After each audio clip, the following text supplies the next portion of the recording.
So what happens when the pith has not been reached?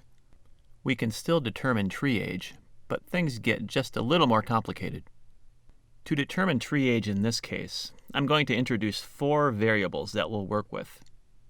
Now you are free to use whatever letters you want to represent these variables, but the variables are going to include sample length, tree radius, sample years, and tree age. The letters I will use include SL, which stands for sample length, TR, which stands for tree radius, SY, which stands for sample years, and TA, which stands for tree age. Again, you are welcome to use your own letters when duplicating the following exercise, but these are the letters that will be used to represent the variables in the following exercise. SL, sample length, is simply the length of the wood sample you've extracted from the tree with the increment borer. You want to measure the length of this sample in inches. We've also determined the tree's radius, which is TR. What we want to ask is, what proportion of the tree's radius is the sample length we've obtained? In other words, we have collected a certain percentage of the tree's radius in our wood sample. As such, we set up the fraction SL over TR. Next, we take a look at the wood sample obtained with the increment borer. We count the number of rings, or xylem layers, in that wood sample. Recall that 1 year of a tree's life is represented by a band of early wood and a band of late wood. This results in the alternating bands of light and dark colored wood in your wood sample. Each light band, or dark band, represents 1 year of the tree's life. So essentially, we are counting the years of the tree's life represented by our sample.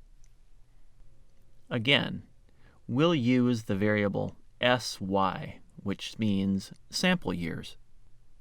With this in mind, our next question becomes, what proportion of the tree's true age have we collected via our sample? In other words, the number of rings or layers counted in our wood sample represents a certain fraction of the tree's actual age. So, we set up the fraction SY over TA, years counted in our sample, over the actual or true age of the tree. So we've actually set up 2 proportions, SL over TR, sample length over tree radius, and SY over TA, sample years over tree age. These 2 proportions are actually equal to one another. In other words, we've set up the equation SL over TR equals SY over TA. Our sample length is a certain percentage of the tree's radius, and the number of years counted within that sample represents a similar percentage of the tree's actual age. So, we set those 2 proportions equal to one another.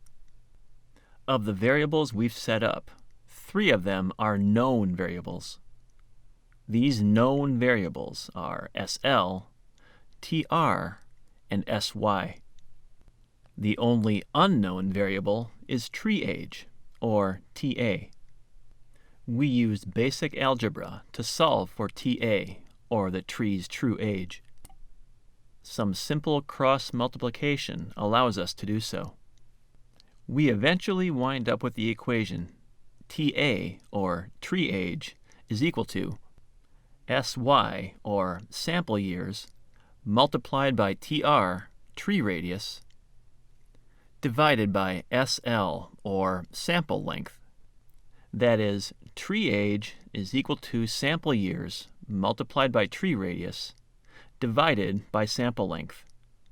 The inch units cancel, and we are left with units of years. So when we were out in the forest collecting our wood sample, how old is the tree that we collected it from? We cored into a large Douglas fir using our increment borer. The length of the sample we obtained was 5.2 inches. The diameter of that large Douglas fir was 48 inches, which means the radius of our tree is 24 inches.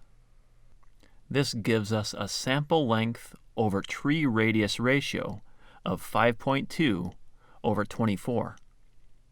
In that 5.2 inch wood sample, I elected to count the dark-colored bands of xylem, with each band representing 1 year of the tree's life.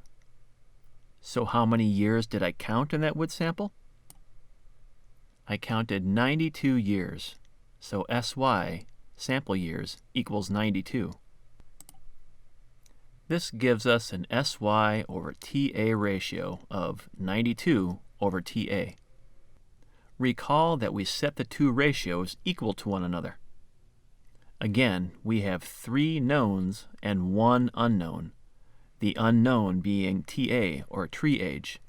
So, let's solve for TA. Find out what the tree age is. Solving for TA gives us 92 multiplied by 24 divided by 5.2.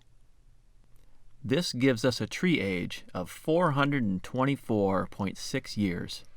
Wow. But wait, we aren't quite finished yet. At the very end of our calculations, we add 4 additional years. So why is this? Well, recall that our wood sample was collected at chest height, and we need to account for the time in years it takes for a conifer to reach chest height. The pith, that dark speck, is the wood left from the tree when its top was just 4 or 5 feet off the ground, when it was roughly 4 years old.